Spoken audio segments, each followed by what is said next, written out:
Allô? Ouais, c'est bon. Tout le monde est là. Salam alaikum. Bon, bah, je suis très content d'être là.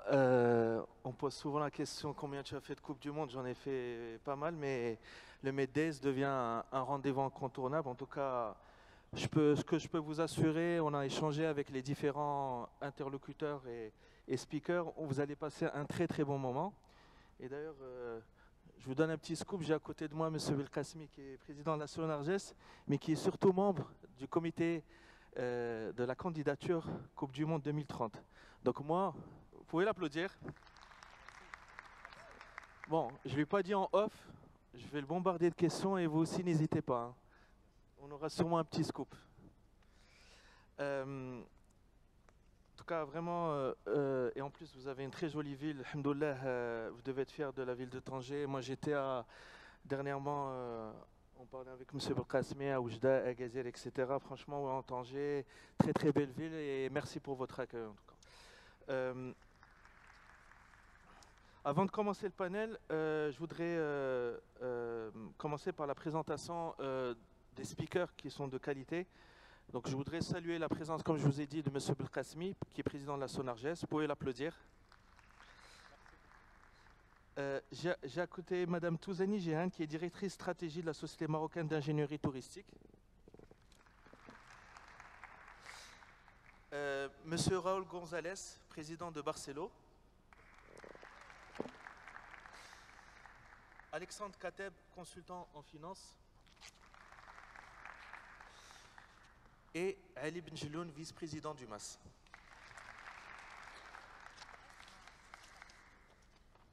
Alors, vraiment, je pèse mes mots.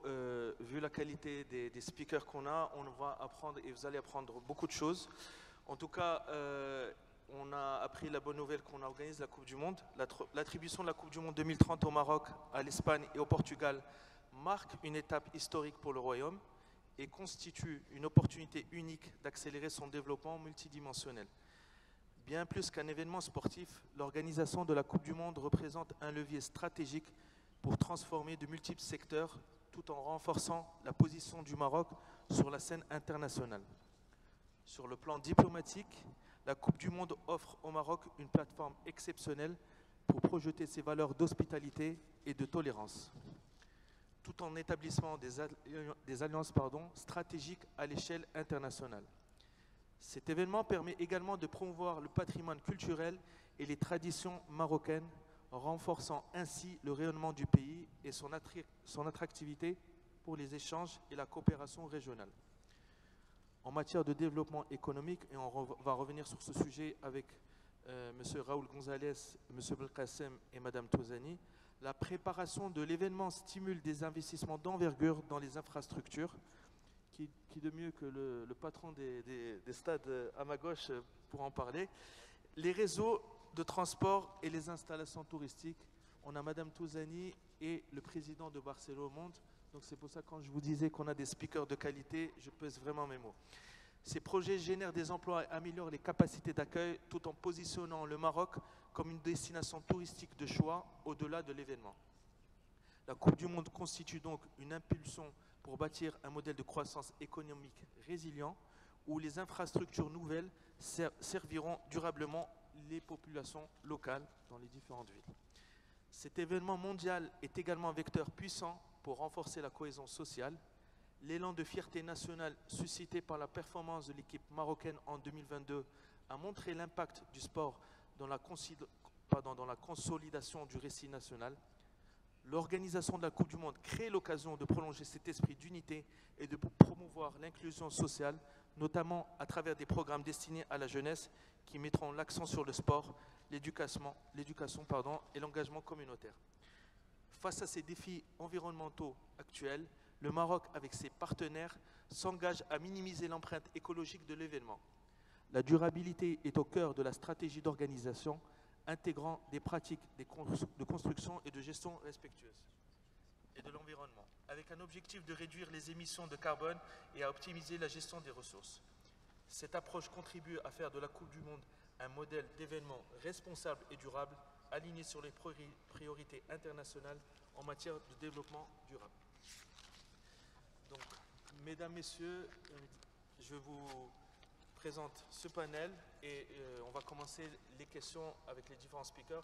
Si vous avez la moindre question, si vous voulez qu'il y ait la moindre interaction, n'hésitez pas à lever la main. Je vais commencer par mon voisin de gauche, M. Belkacem. Bon, j'ai qu'une parole. Avant de poser les questions, vous allez quand même nous sortir un scoop. On a avec nous l'un des membres du comité de la Coupe du Monde 2030. Avant de commencer, faites-nous déjà un état des lieux de l'organisation de la Coupe du Monde 2030 et on est entre nous. Un petit scoop pour nos amis tangérois, s'il vous plaît. Merci beaucoup. Merci beaucoup, Sensari. Je suis ravi d'être là aujourd'hui pour pouvoir partager autour de la Coupe du Monde, qui est un événement extrêmement important, comme vous l'avez si bien dit tout à l'heure, et qui est un événement important pour notre pays, mais pas seulement pour notre pays, mais aussi pour toute l'Afrique entière. Je voudrais rappeler que c'est la 6e candidature qui a été préparée par le Maroc, et celle-là, c'est la bonne. Et je voudrais aussi rappeler un peu le cheminement par lequel on est passé pour pouvoir être là et puis parler de l'avenir, notamment de l'organisation de la Coupe du Monde 2030 au Maroc.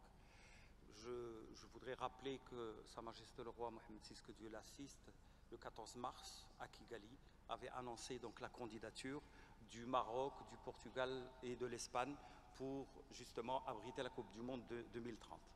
Alors, après ça, bien entendu, en octobre, et particulièrement donc le 4 octobre, et par un communiqué du cabinet royal, il a été effectivement annoncé que la retenue de la candidature unique pour l'organisation de la Coupe du Monde 2030, Maroc, Portugal, Espagne. Alors, suite à ça, il y a eu la publication des requirements ou des exigences de la FIFA pour l'organisation de la Coupe du Monde. Parce que je tiens à préciser, le communiqué du cabinet royal était parfaitement clair, c'est la retenue de la candidature unique. Ne voudrait pas dire attribution. Et donc, après la publication, donc le 5 décembre, donc des exigences de la FIFA pour l'organisation de la Coupe du Monde, donc il y a tout le travail qui a été fait par l'ensemble des intervenants. Je pense qu'on aura l'occasion pendant ce panel de revenir dessus, mais particulièrement le comité de candidature. On a travaillé, enfin l'ensemble des intervenants, pour préparer donc le dossier de candidature.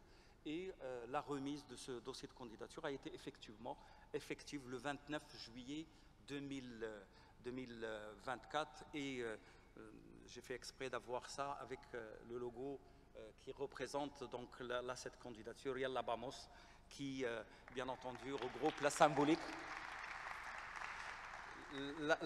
dont je vais parler tout à l'heure. Maintenant, après ça, il y a eu les inspections de la FIFA qui se sont déroulées du 21 au 30 septembre. Si on peut parler de scoop, dans peu de jours, voilà, on est entre nous, donc on peut se permettre. Donc dans peu de jours, il va y avoir donc la publication du rapport d'évaluation de la FIFA. Et puis, si on voudrait effectivement parler de scoop, donc le 11 décembre à 15 h, il va y avoir la tenue du congrès de la FIFA qui va annoncer, où il va y avoir le vote des fédérations pour annoncer l'attribution donc là de l'organisation de la Coupe du Monde 2030, mais aussi par la même occasion 2034, parce que comme on le sait, l'Arabie Saoudite, elle aussi, elle est candidate pour l'organisation de la Coupe du Monde 2034. Voilà.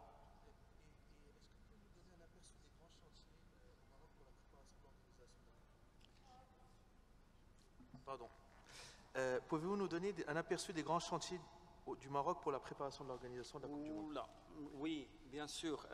Très rapidement. Très rapidement. Écoutez, il est clair qu'une Coupe du Monde, bien entendu, tout le monde le sait, ça exige, et comme je le disais tout à l'heure, donc les FIFA host requirements qui sont des exigences de la FIFA, donc par rapport à un ensemble de chantiers. Donc là, c'est un chantier qui est en lui-même un chantier énorme. Je voudrais tout de même profiter de l'occasion pour dire oui, bien entendu, tous les chantiers qui sont amorcés aujourd'hui, qui vont continuer à être amorcés, concernent bien entendu l'organisation, la préparation pour l'organisation de la Coupe du Monde, mais aussi pour les autres événements, parce que le Maroc aujourd'hui est devenu une destination pour l'organisation d'événements internationaux. Et donc, je parle en l'occurrence la Coupe d'Afrique en 2025, début de 2026. Alors, beaucoup de chantiers. Beaucoup de chantiers. Je parlerai peut-être du premier, enfin celui des stades. Il s'agit de la réhabilitation de 6 stades et la construction d'un nouveau stade qui est le grand stade Hassan II à Casablanca, qui va être, bien entendu, une fois construit, ça va être le plus grand stade au monde en termes de capacité, parce qu'il va abriter tout de même, il va offrir une capacité de 115 000 sièges. Alors, je n'entrerai pas dans le détail, mais c'est en tout cas beaucoup de chantiers avec beaucoup de phasines par rapport, on va dire, aux stades qui vont abriter ces événements. Maintenant, un autre domaine dans lequel il y a des chantiers qui sont ouverts et qu'on comprendrait parfaitement bien, c'est justement le domaine de l'hôtellerie. Là, c'est clair, pendant la période de l'organisation de la Coupe du Monde, il va s'agir de recevoir plus de 3 millions de touristes. Bien entendu, je suis en train de parler Maroc, Portugal et Espagne. Et en plus, la date qui est proposée aujourd'hui pour l'organisation de la Coupe du Monde, c'est du 13 juin au 21 juillet. Et donc, ça coïncide avec la période estivale. Et donc, ce qui voudrait dire une sollicitation de l'offre touristique qui est très importante. Alors, pour dire simplement les choses, rien que par rapport à la partie hôtellerie, donc il va s'agir de construire ou d'offrir 15 000 chambres supplémentaires aujourd'hui, qui viennent se rajouter à 150 000 qui existent aujourd'hui et qui sont inscrites dans une logique de réhabilitation pour pouvoir se conformer par rapport à un ensemble de choses qui sont définies dans les exigences de la FIFA. Donc, certainement que Mme Touzani va revenir avec un peu plus de détails sur ça, parce que juste pour dire 15 000 chambres de plus, les normes de la FIFA, c'est que les hôtels doivent avoir une capacité minimum de 80 chambres. Ça voudrait dire 187 hôtels qu'il va falloir construire, de plus, qu'il va falloir construire d'ici 2030. C'est très bien, vous me tendez une perche, vous avez peut-être un avenir de journaliste. Je vais profiter pour Madame Touzani. Est-ce que vous pouvez rebondir sur ce que vient de nous dire M. Belkacemi sur ces 15 000 lits et nous développer, vu que c'est votre expertise, est-ce que vous pouvez nous aiguiller sur ce sujet? Bonjour. Bonjour tout le monde. En tous les cas, bon, peut-être les gens ils vont se poser la question, déjà c'est qui la Société marocaine d'ingénierie touristique? Pas tout le monde la connaît. Donc de par son nom, c'est une société qui travaille sur le produit touristique à travers 2 métiers. C'est le métier de l'ingénierie touristique et également sur la recherche de financement pour développer le produit touristique, c'est-à-dire la recherche d'investisseurs, que ce soit public ou privé, qui vont construire les hôtels de demain et également l'offre d'animation de demain. Alors, je rebondis sur le besoin pour accompagner la co-organisation de la Coupe du Monde.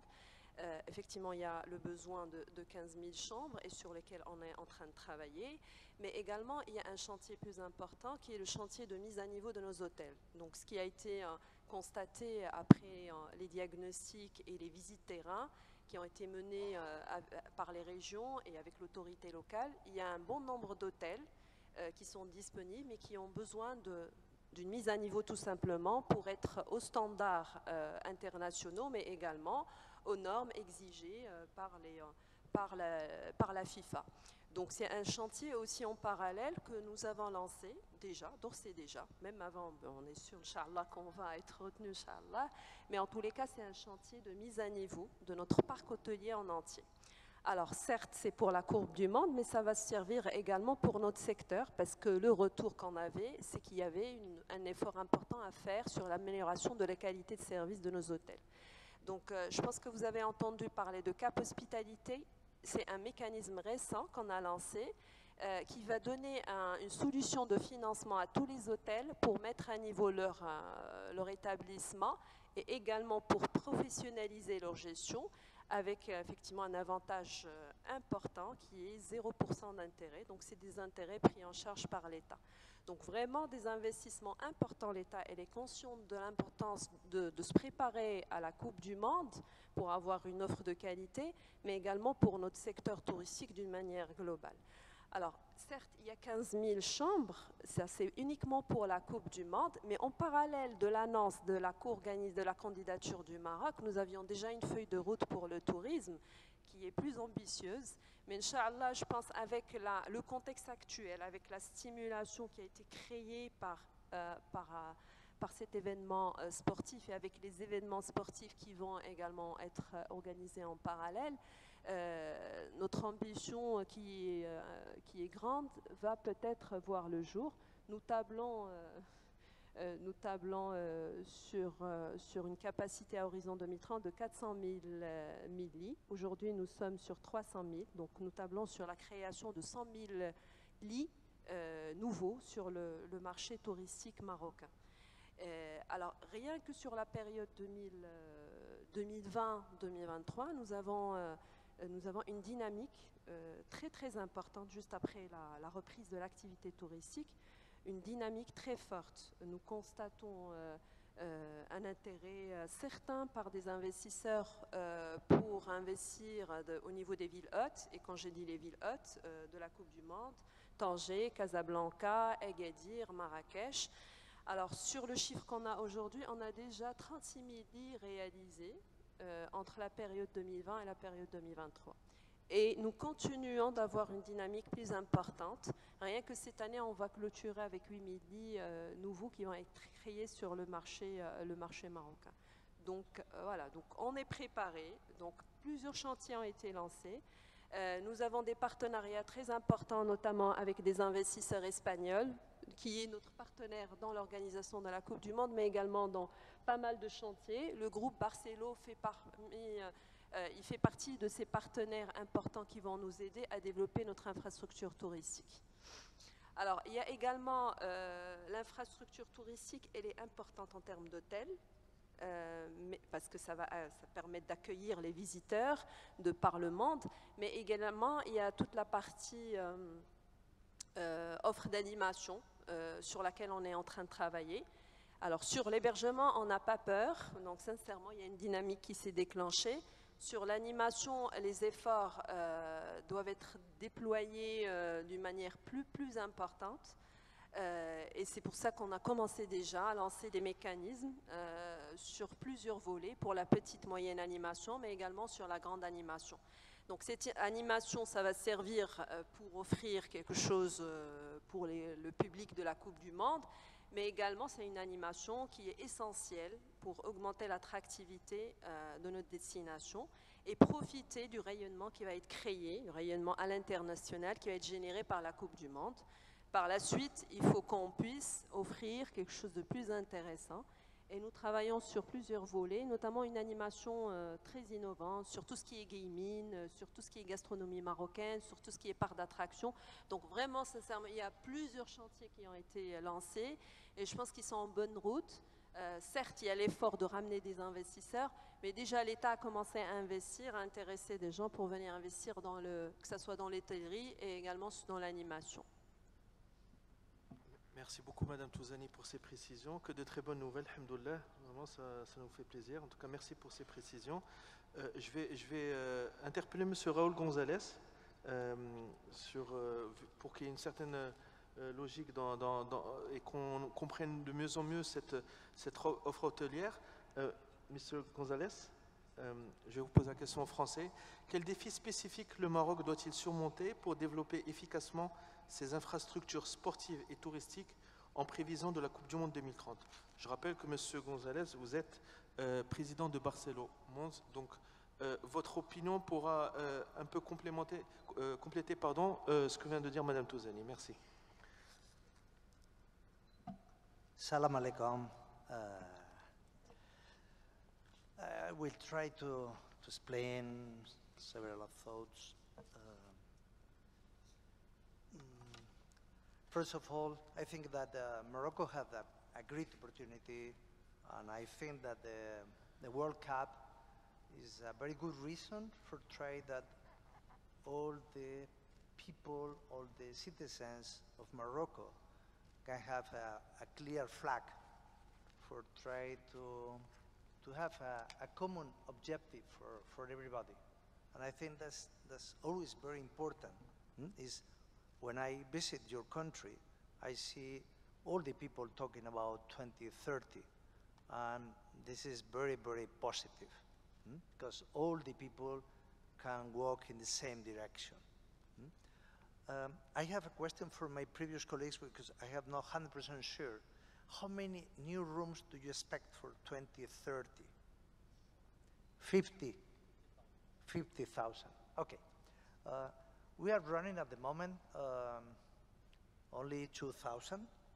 We expect to grow in the following years and at least to run 5,000 or 6,000 at least for 2030. We think that we must to increase our market share in the country.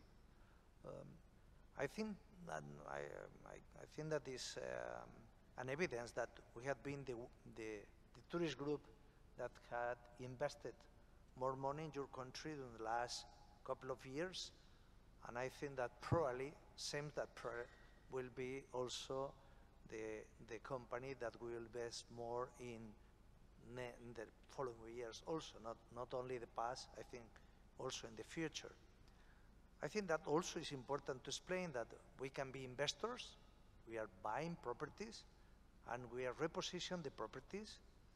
At the same time, we can be operators, and we have signed several contracts in the country. At the moment, we have projects for increase our capacity in Fes, in Tanger, in Casa, in Rabat, in Agadir, in Fes, probably in Tetuan. That means that we are trying to grow globally in the country. About recommendations, the moderator asked me about recommendations. I think that probably the first one is try to maintain, to be authentic. You must to demonstrate to the world that you are a modern country with good infrastructures. That's very important. But at the same time, try to maintain your local flavor. The people want experiences, and you can give to the people very real experiences. Don't forget that. Don't try to be only modern. Try to have a mix between the traditions, the real traditions that all the people want to experience. When the people come to Spain, many people want to try paella. I never eat paella, but all the people want because they think that it's a very local product. And probably you must try to maintain this local flavor. I think that also it's important to think not only in 2030. I think that you have a challenge the day after 2030, the day after the World Cup. And probably in parallel, I recommend to you that think, which is the next step after finish the World Cup. Because we see in many places with Expo, with these big events, with Olympic Games, with World Cup, that after the event, you have many supply that is completely empty. That means that you must work in, like you say before, in attractions, in reasons for coming to the country. I think that that the idea to maintain this local flavor, this authenticity in your product, I think is very important, and you must to demonstrate. I think a good example for you can be Barcelona. Barcelona during the Olympic Games, I think that helped to Spain to change a lot, to change the vision about the country. I think that's the same possibility for your side. I think it's a big opportunity for the country, and I am very happy to see that we only need a Portuguese with us for trying to create the World Cup team, but I think it's very interesting, I think very positive after the three countries working together for trying to create a historical event in the sport in the world. Thank you very much, monsieur. Des applaudissements. C'est très intéressant ce que vous avez dit, mais effectivement, nous, on est un pays de football, on est un pays en plein développement, donc je pense qu'on va plus suivre le modèle de Barcelone que celui du Brésil, par exemple. Je voudrais passer à monsieur Ali Benjeloun, vice-président du MAS. D'ailleurs, je tenais sincèrement et devant tout le monde à vous féliciter pour ce très bon début de saison et je vous souhaite le meilleur. Vous êtes dirigeant d'un très grand club marocain. Comment les acteurs locaux tels que le MAS de Fès peuvent-ils collaborer pour assurer un impact positif durable de la Coupe du Monde 2030 sur la société marocaine? Bonsoir à tous. Merci pour la question, Nasreddine. Écoutez, je répondrai sur 3 niveaux. Le premier niveau, c'est que pour accompagner la réussite de cet événement mondial et planétaire, nous sommes d'abord des acteurs de la société civile qui sommes rangés derrière les orientations d'abord royales, puis gouvernementales, puis les orientations de la wilaya de Fès, et enfin les orientations de la Fédération royale marocaine de football. Donc il y a un plan, il y a des orientations qui s'appliquent à tous, qui sont pensées, extrêmement bien pensées, je profite de l'occasion pour le dire, et donc nous en tant qu'acteurs, nous nous rangeons derrière cela. C'est un préambule à mon propos. Maintenant, cela n'empêche que l'on peut avoir nos convictions en tant qu'acteurs de l'industrie du sport et du foot en particulier, et nos convictions sont les suivantes. Si l'on veut contribuer à cette réussite, cela passe par 2 volets. Cet événement est réussi s'il remplit 2 conditions. S'il génère des points de croissance, donc des points de PIB, première condition. Et deuxième condition, cet événement est réussi s'il participe à séduire la planète. C'est ce qu'on appelle le soft power. C'est asseoir, c'est charmer, c'est le nouveau langage des puissances et des États entre elles. Les États aujourd'hui utilisent ce langage-là pour se parler. Donc, si nous arrivons à réussir à remplir ces 2 conditions ou à contribuer à cela, nous estimons que nous allons avoir réussi à contribuer à cet événement. Comment maintenant aider l'État, la nation, aider l'organisation tripartite de l'événement à remplir ces conditions? Alors, sur la génération de points de PIB, je dirais tout d'abord qu'un club de foot, aujourd'hui au Maroc, dans notre cas, nous, le MAS de Fès, déjà, on peut commencer par être un bon élève de notre industrie.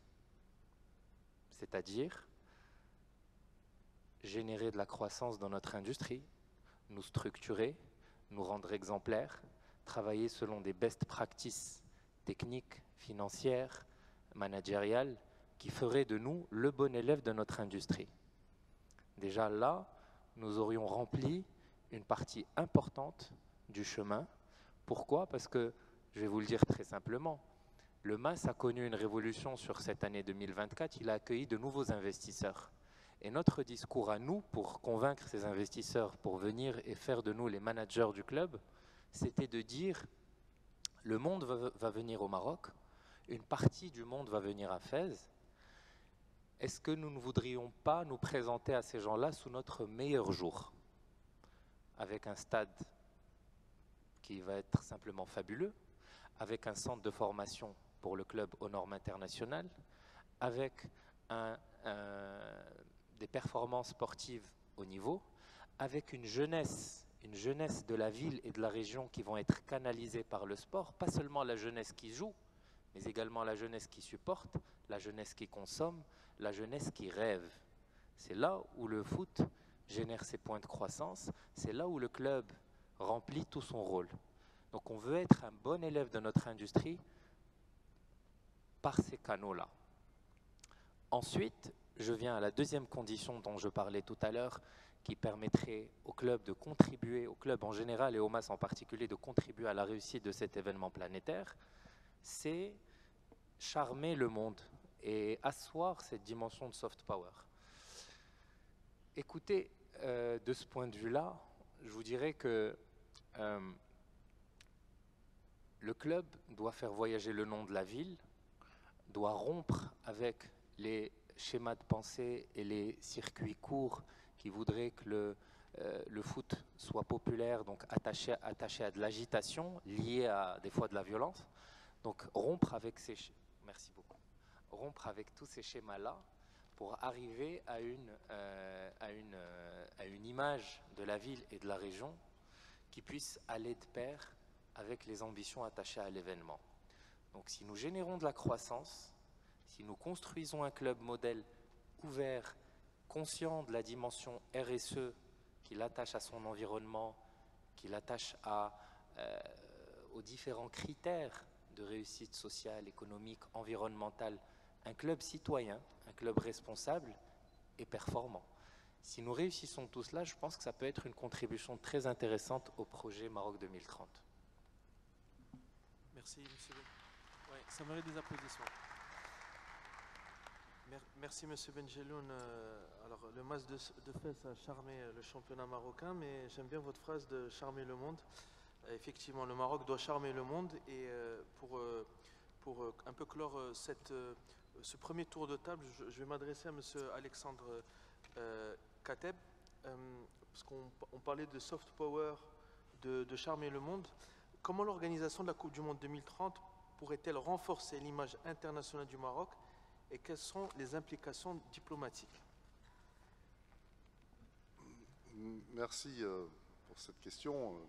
Je pense qu'en effet, ce genre d'événement, comme ça a été dit, a un impact certain sur la capacité de projection d'un pays à l'international, et notamment sur cette dimension de soft power qui a été évoquée par M. Benjeloun, et qui est effectivement très forte, surtout si on l'associe à des sports très populaires comme le football, évidemment, puisque on peut parler d'une diplomatie du football et même d'une géopolitique du football qui transcende d'autres dimensions et qui, quelque part, met au même niveau tous les pays, quel que soit leur niveau de développement, puisque ce qui compte, c'est la ferveur populaire et la capacité à transmettre des émotions.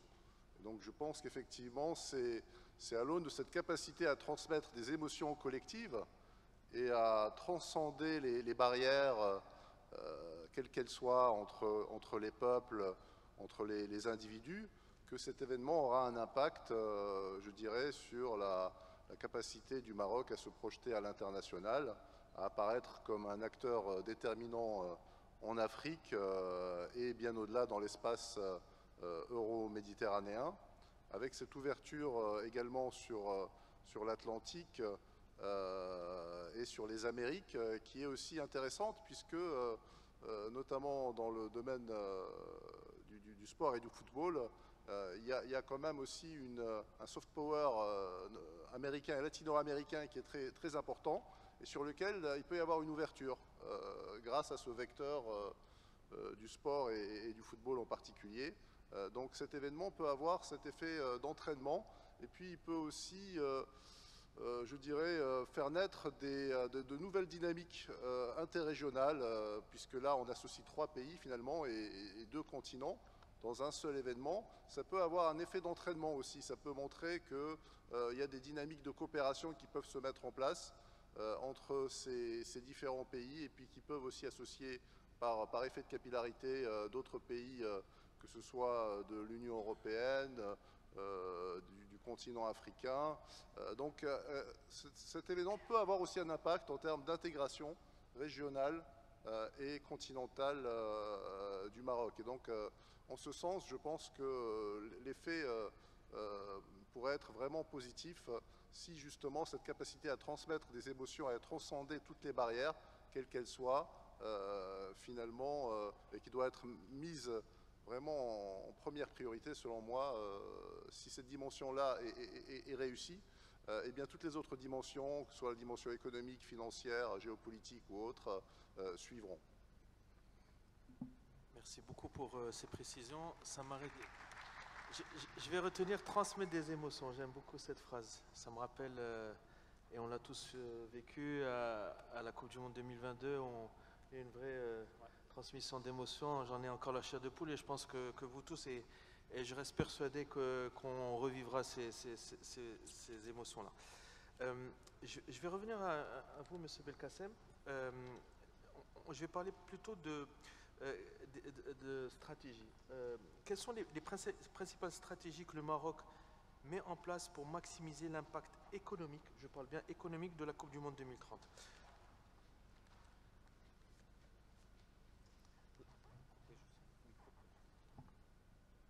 Voilà. Bien. Écoutez, oui, je l'ai compris, je l'ai parfaitement bien compris. Juste peut-être pour pouvoir donner des éléments de réponse, il y a lieu de préciser, quand vous parlez effectivement de stratégie, de dire, comme je l'ai annoncé tout à l'heure, quand il y a eu la candidature et qu'il y a eu l'annonce ou la publication des on va dire des FIFA requirements, il y avait tout un ensemble de stratégies qui étaient avant, qui existaient, des stratégies sectorielles.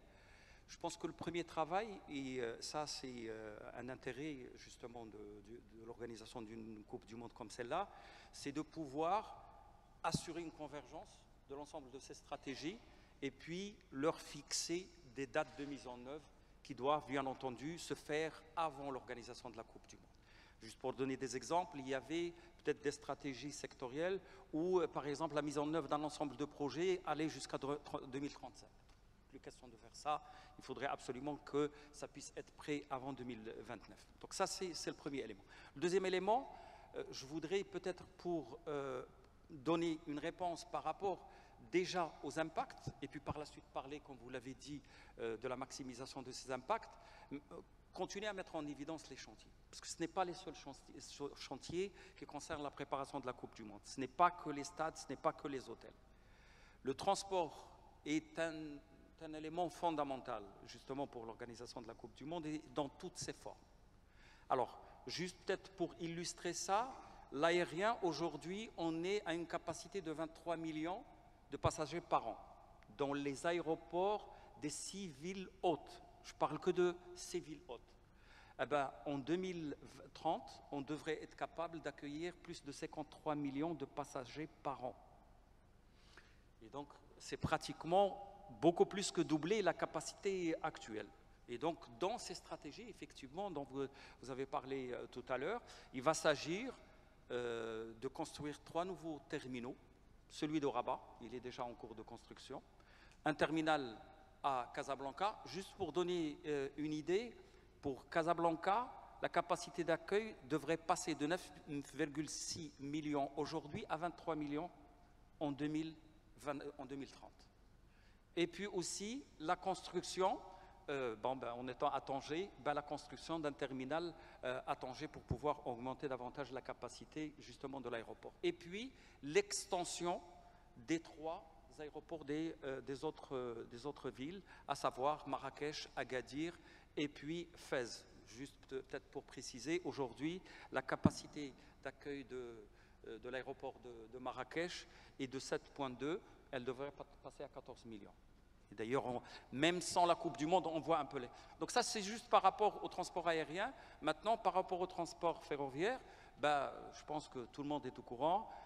Avec le LGV, il va y avoir la connexion entre l'ensemble des villes hautes à moins de 3 heures.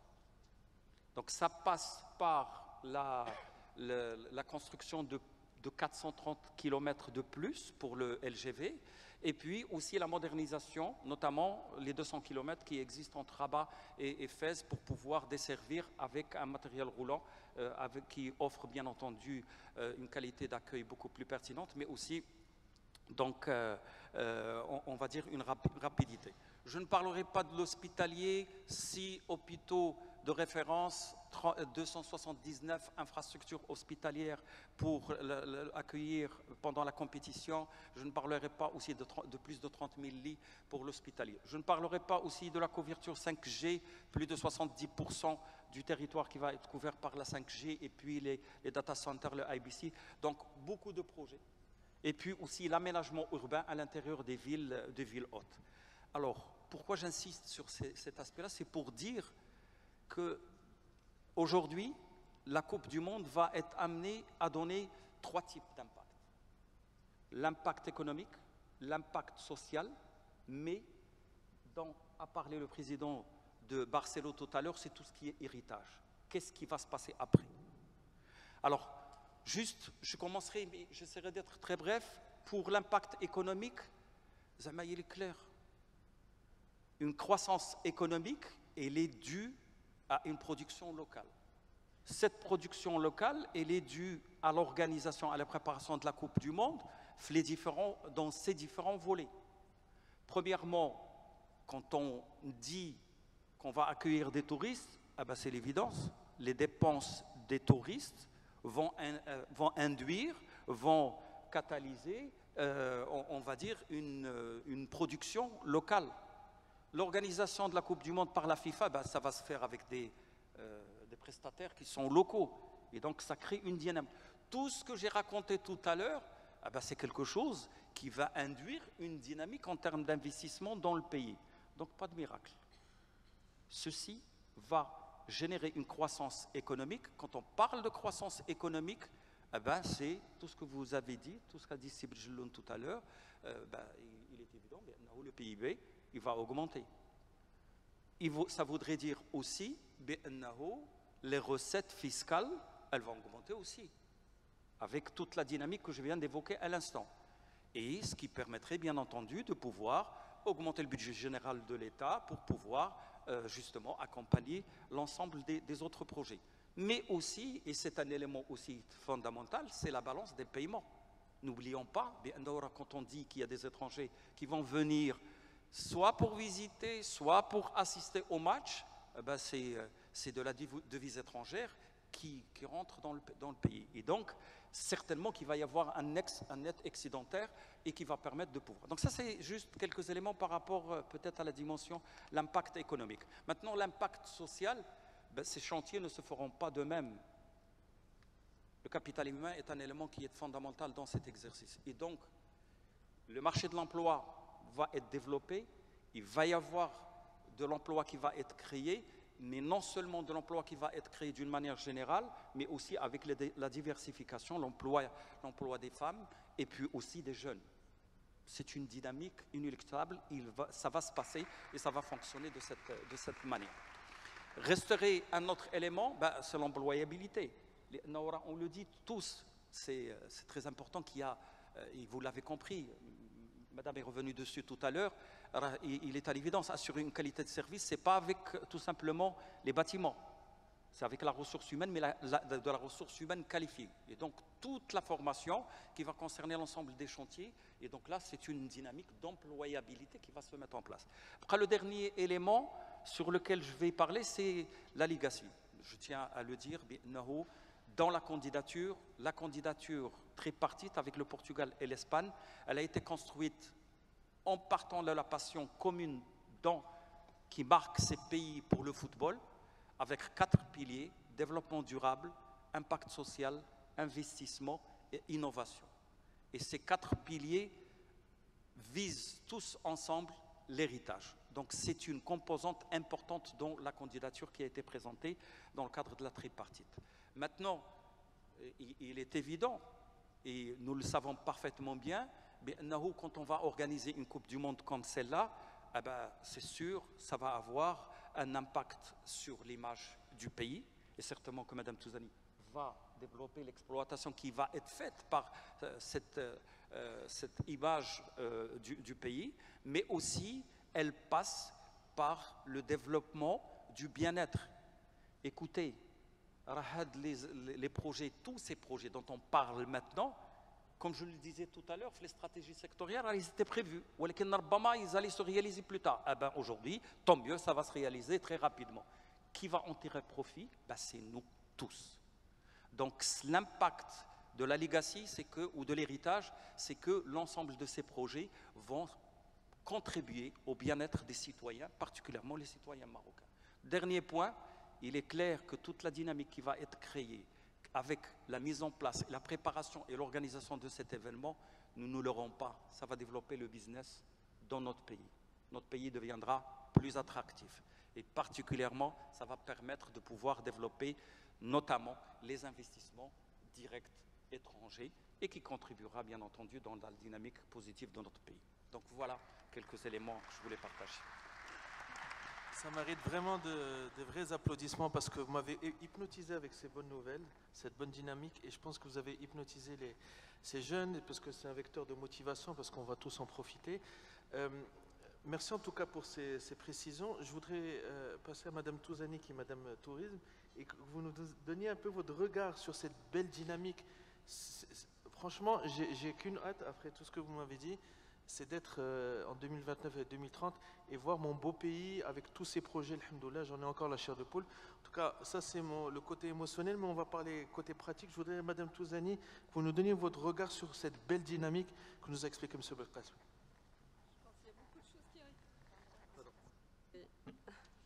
Alors effectivement, il y a beaucoup de choses qui ont été dites, de bonnes nouvelles en tous les cas. Je rejoins l'idée que tout ce qui se fait, ça répond à des stratégies sectorielles qui ont été déjà mises en place, mais ce qu'on gagne, c'est de les accélérer, c'est de profiter de ce momentum pour accélérer toutes les stratégies sectorielles et notamment la stratégie du secteur du tourisme. Entablée sur 17 millions à horizon 2026, les 26 millions à horizon 2030, c'est des objectifs qu'on pourra, Inch'Allah, atteindre grâce à cette émulation qui va être créée par cet événement sportif et par les événements sportifs qui sont en train d'être organisés au Maroc. Donc vraiment, au-delà du côté infrastructure, ça a créé toute une dynamique multisectorielle, une accélération des chantiers, tout azimut, les infrastructures hospitalières, c'est ce qu'on voit aujourd'hui, les infrastructures routières, et tout ça, il sert le tourisme. Parce que le tourisme, quand il réussit, c'est grâce à la réussite de tous les secteurs. Quand on a des services de qualité en transport, quand on a une bonne connectivité, quand on a des services de santé de qualité aussi, et quand on a aussi un élément très important, ça a été abordé par M. le Président Barcelo, c'est une authenticité à vendre et à mettre en avant. Parce que les gens, quand ils viennent au Maroc, c'est toujours pour avoir un côté, une expérience différente, authentique. Et peut-être ça me ramènerait au défi. Et je rejoins l'idée de M. le Président de Barcelo. Notre défi, c'est de donner envie à des touristes quand ils vont venir pour la Coupe du Monde, de revenir et de rester longtemps. Parce que le challenge pour nous, on va faire tous ces chantiers, Inch'Allah, on va les accélérer. Il y a des moyens importants qui sont donnés par l'État et mis en place par l'État. Mais le défi majeur, c'est qu'on puisse garder cette dynamique au-delà de la Coupe du Monde pour que ça ne s'essouffle pas. La dynamique, elle est là. Mais il faut garder cette dynamique au-delà, avec des taux de croissance à 2 chiffres. Aujourd'hui, on est à des taux de croissance à 2 chiffres, rien qu'en 2024, pour donner peut-être des choses concrètes en termes de demande touristique. Nous sommes à une évolution de plus de 30% par rapport au flux touristique de 2019. Le monde, il a évolué avec 4%. Au Maroc, on a évolué à 30% par rapport à l'année de référence qui est 2019. Donc l'impact, il est là. Mais il faut le perdurer dans le temps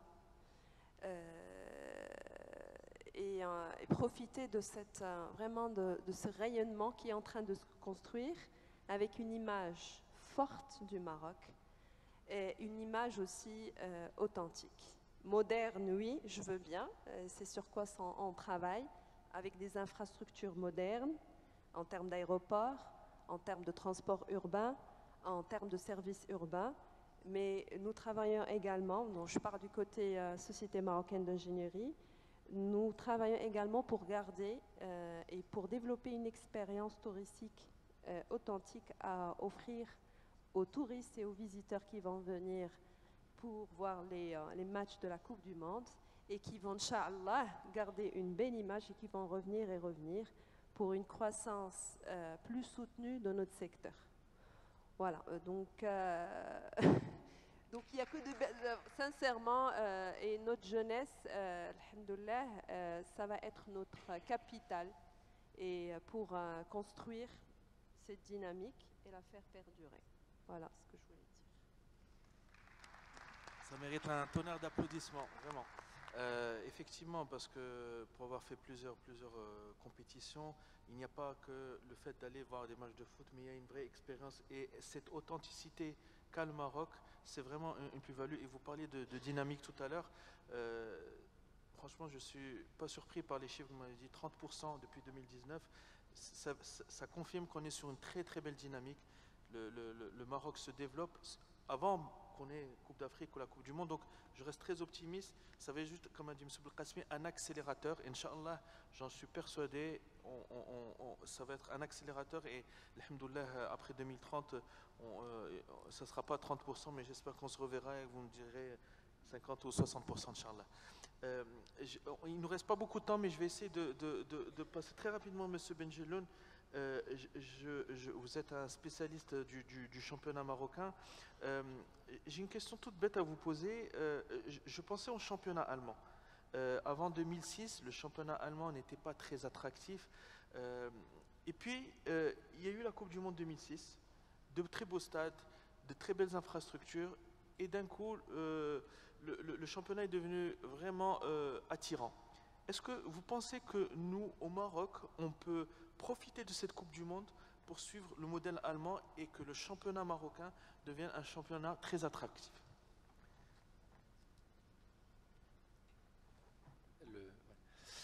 Alors, je vous remercie pour votre question. Simplement, je vais peut-être un petit peu briser l'élan de cet optimisme parce que la Coupe du Monde ne pourra en aucun cas constituer une baguette magique pour ce championnat. Si l'on n'y met pas les ingrédients nécessaires à en faire un produit de qualité, nous n'y arriverons pas. C'est-à-dire, en d'autres termes, il faut construire les chaînes de valeur qui permettent aux clubs de devenir des entreprises de spectacle. Et pour cela, chaque élément de la chaîne de valeur doit être pensé à un niveau national, mis à disposition. Construire un secteur économique, comme ça peut être le cas dans l'aéronautique ou dans l'automobile ou dans tout autre secteur, nécessite deux composantes essentielles. Un secteur privé, là je suis en train d'expliquer comment rendre un championnat, voilà. Mais je suis obligé de faire une digression un peu théorique parce que c'est tout à fait, c'est un prérequis qui est tout à fait nécessaire. On a besoin pour créer un secteur économique de deux intervenants. D'un côté l'État, qui va mettre à disposition des infrastructures, qui au Maroc le fait très très bien. Et on a besoin de l'autre qui va mettre à disposition des infrastructures, un cadre légal, législatif, une main-d'œuvre formée de qualité.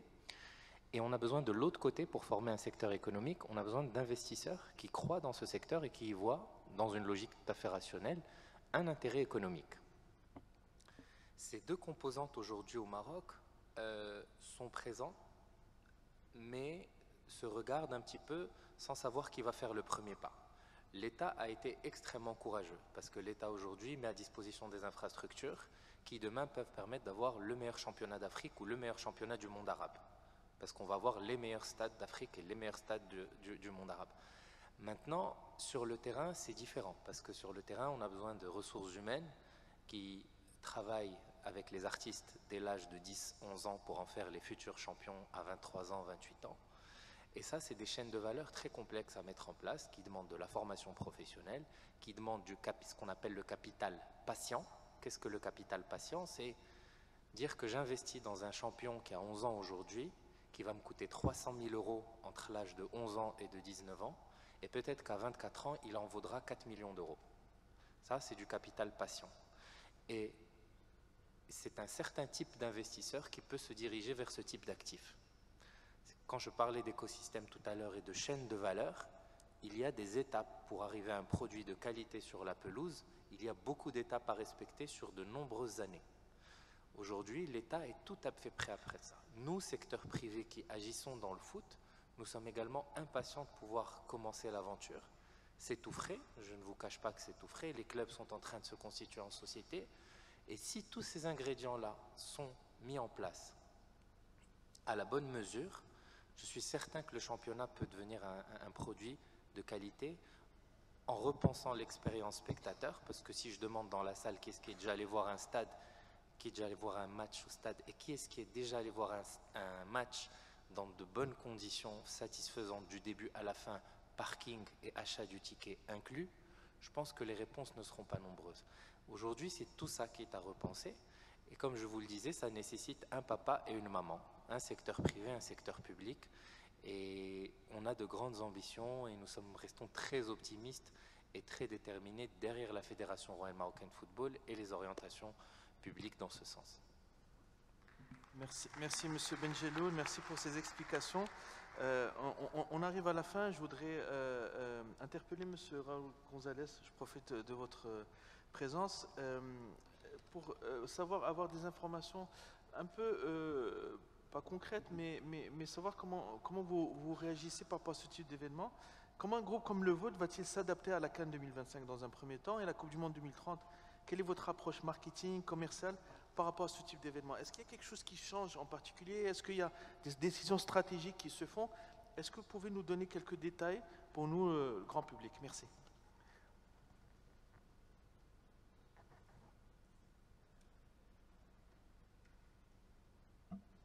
Before to give you an answer to the question, I want to give you some thoughts.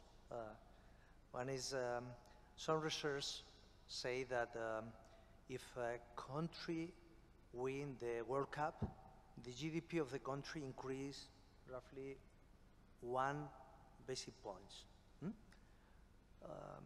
I think that economy is very related with the mentality of the people.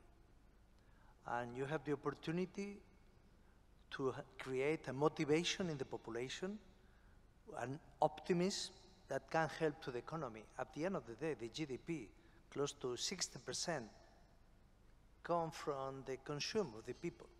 And I think for me, can be a big catalyst for your country, this big event. No? I recommend that you work hard and enjoy. And you work hard and enjoy, you will be successful. That's my recommendation. I want to be a little bit critical for a few seconds, and I don't want to be rude. I'm very sorry for my words, but I only want to help. But you must try to improve the experience of the people from the beginning to the end. If I arrive in the airport, and this is my personal experience, I think my record is show my passport 8 times. Probably I can be wrong, I can be 9, but I think it's 8 times.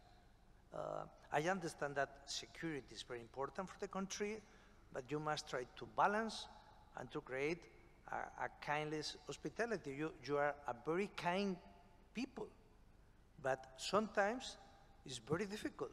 A couple of months ago, I was in Marrakesh, changed the timing, the clock, and I arrived to the airport rush because I thought that was the previous timing, and they said, no, you don't have the stamp, you cannot fly. I say, but it's my flight, I have meetings, I must to fly, it's the last flight in the day. I can go to any place. I said, no, you don't have the stamp.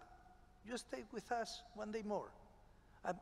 And I understand the rules, but probably how the people explain is completely different experience. And I think this is a point that I want to help, and you must think how you can improve the experience from the beginning to the end. When I listen to you about airports, you must think that the big hubs in the world, the size are for 150 million people. It's Spain, Madrid, and Barcelona. At the moment, we have a little bit less of 60 million, and we are constructing a new development. The idea is to have the capacity for 80, 90 million. We have several other airports for 35, 40 million people. I remember my first visit to Dubai in 2000. For me, it was a big surprise. I didn't understand why they need roads with 6 carriles for each side. Say, but it's only 2 cars. Why they need so many infrastructures? Now, when I visit, it's crazy. If you invest in infrastructures, in connectivity that you mentioned before, is absolutely crucial. I think that for Barcelona, how we can help is we are investing in the properties. We bought a couple of properties a few months ago, and the idea is to invest 50 million in each property. In Fez, we had invested. In Marrakech, we had invested. In Agadir, we had invested.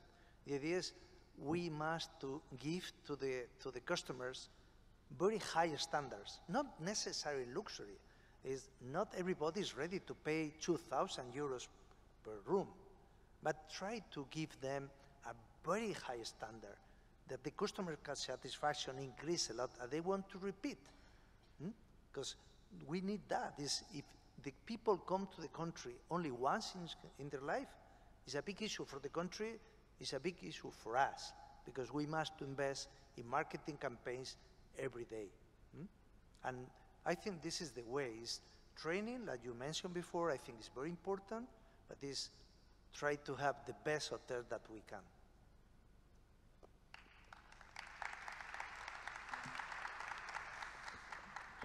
Je pense que, je vous l'avais dit au début, que les speakers étaient de très grande qualité. En tout cas, moi, j'ai pris énormément de plaisir, je pense que vous aussi. On arrive à la fin. Je voulais vraiment vous remercier, vous public, remercier les speakers. Et je voudrais vraiment un tonnerre d'applaudissements vraiment pour ces intervenants qui ont fait l'effort, qui ont partagé avec nous leur expérience.